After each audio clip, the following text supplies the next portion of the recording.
Hello and welcome to AEF TV in Copenhagen. I'm joined now by Dr. Zuma, who's the former chairman of the African Union Commission. And first of all, on a personal note, thank you for making the time to join us today, and thank you for being here. One of the reasons that you're here is that you've got a Lifetime Achievement Award from the event and the organizers. And it'd be great in your own words about how, what that recognition, first of all, means to you, but then it'd be quite nice for us to talk a little bit about, well, what else needs to be done, because there's a lot that needs to be done. Well, thank you very much for the interview. The Lifetime Achievement Award is very important in the sense that from time to time it's good to know that what you are doing means something to people, and also that what you have done will inspire other people to do more. And of course it also puts a burden on you, because once you've given that Lifetime Achievement Award, it means you can't stop. Yes. You have to do more and more for the lifetime. Yeah. So that's what it means. Yeah. And for you, then, and I think they should rename these things. You get given a Lifetime Achievement Award. I look at you, I think you've got other stuff to do. The life isn't over yet. I don't know whether you feel like that or whether you say, well, hang on. Yes, that's why I'm saying it means you have to do more and more, because you can't now stop when you've got a Lifetime Achievement Award. It means you have to keep doing more. Keep pushing. Yes. So on that note, let's explore the areas that we need to keep pushing on. So I've been covering this event for the last 4 years. There's always been a lot of talk about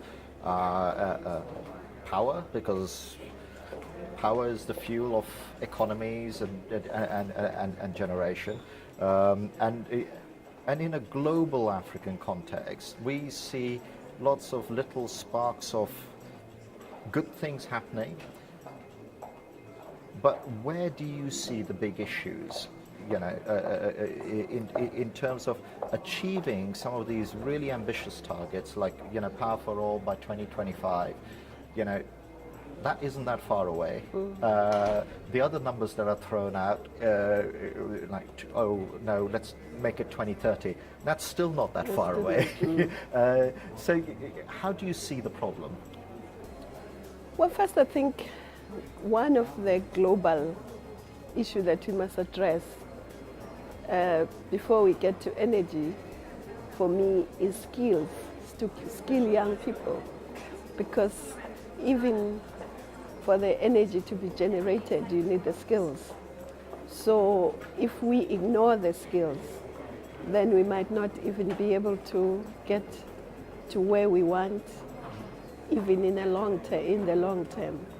So I think it's very important that African young people are skilled in many areas, but also in the areas that are needed in power generation, transmission, distribution. Do you think that it should be a part of and a part and parcel of, and I've lived in countries where there is exactly that issue as well, that actually when you create an IPP, or however you're solving your power problem, chances are you're bringing in outside expertise. But shouldn't it be part and parcel of that deal that there is a skills transfer, that it becomes sustainable? Yes. You've got to look at a longer horizon than 5 years to do that. And do you think that's true, and do you see that happening?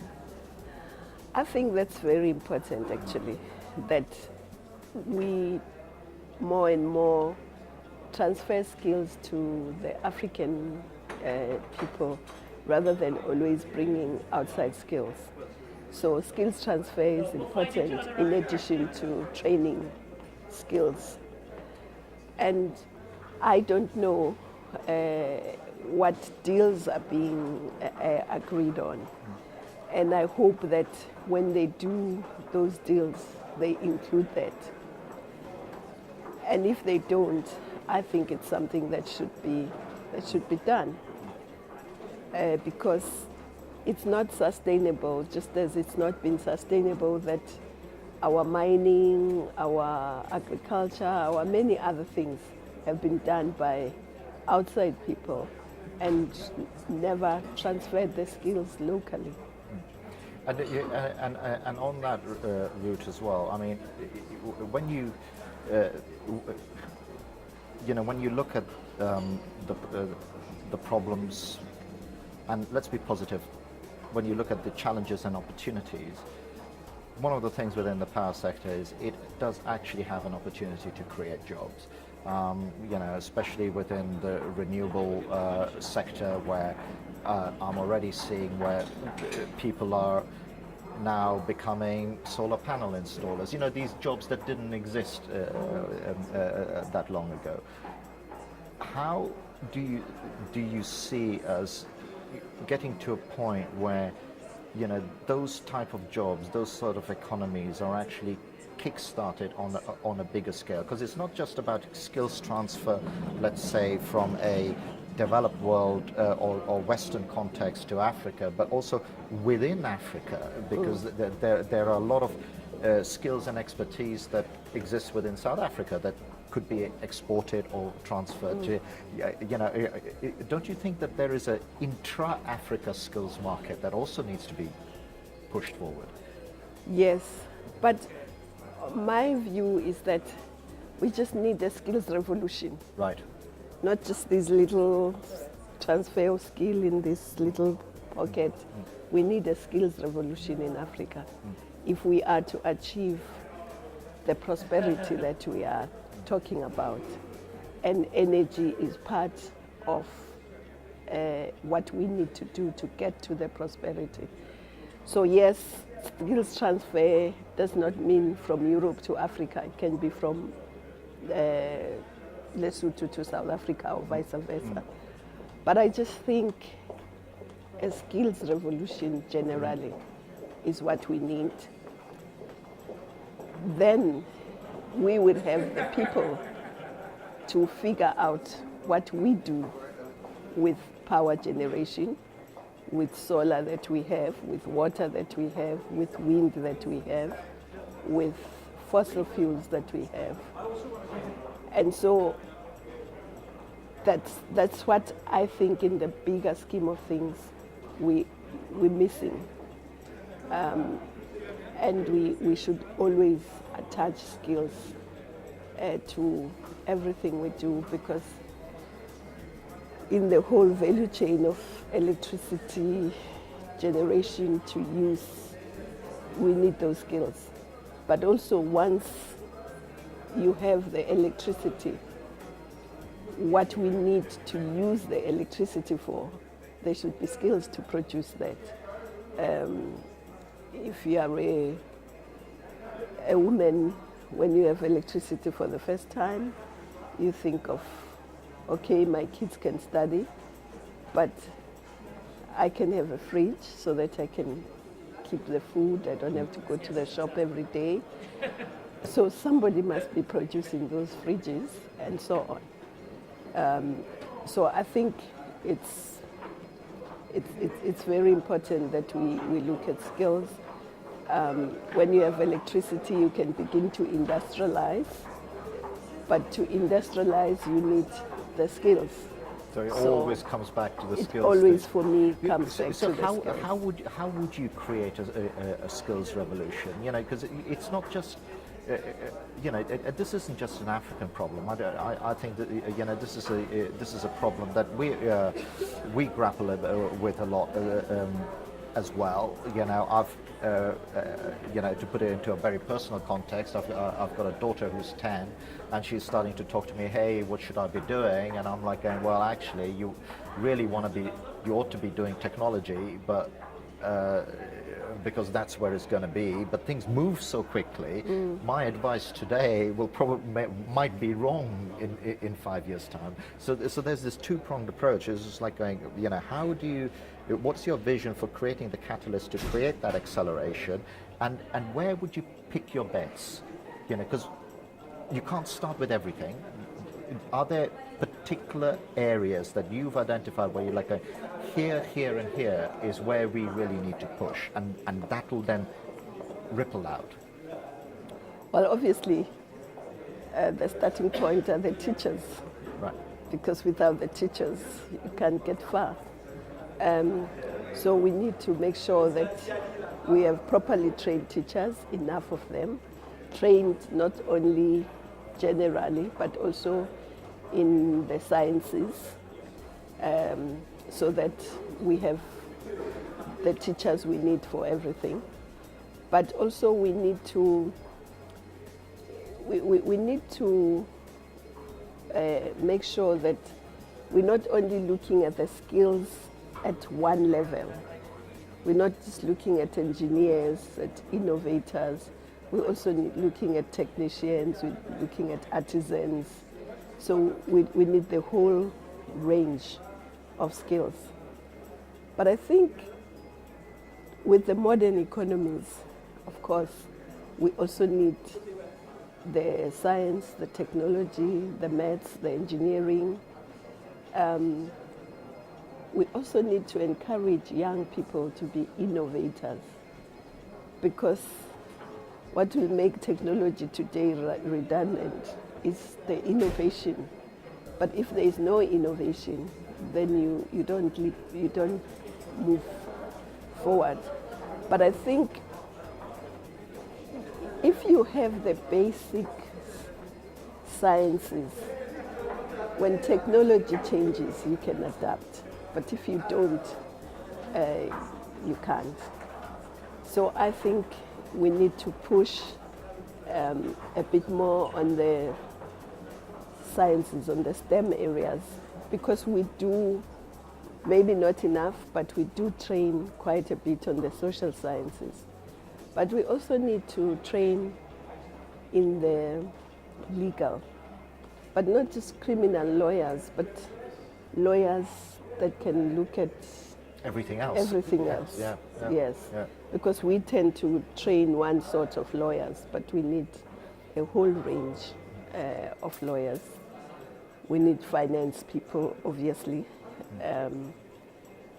So I think those are the areas we need to push. But in Africa, I think we also need to, the arts are very important, because in my view, the arts, culture is the soul of the continent or the country. So that also needs to be looked at, because we're not only generating electricity for its sake, we're looking at energy as part of a better life for our people. So all the aspects that can accelerate that are important. And of course, for the arts to make sense, you also need power so that you can spread it out to other people and so on. So for me, those would be the critical areas. Of course, there are other areas that are, in a way, they generate and improve the economy, but at the same time are enablers, like the infrastructure. You need that, obviously. And as a result of that, if you industrialize, then you can improve the trade with intra-Africa trade and, of course, the global trade as well. But at the end, we must not lose sight that we want a better life for our people. We want prosperity for our people. And that's what must be in focus all the time. It's not what profit is made. Profit is important for business to be sustainable, but the people in the end are the ones that must benefit, because a growing economy with growing unemployment is no good. Right. You know, again, this is not just a African problem. We're, you know, you can also see it in other areas where there is an imbalance. You know, you have certain companies or sectors that are making disproportionate profit, and I get a sense that what you're saying is that we're at risk of losing sight of why are we doing this? We're doing this for human beings at the end. Yes. You know, but everything needs to line up behind that. Because if we lose that, then I think we lose our way in terms of what we would like to see. Everything that we do is to improve the lives of human beings. And so everything must look at that. And that is a perfect note to end this interview on. Dr. Zuma, thank you very much for joining me today. Thank you as well for watching, and many congratulations on your Lifetime Achievement Award. I hope it's not the last. I'm sure it won't be, but thanks again for joining us. Thank you very much.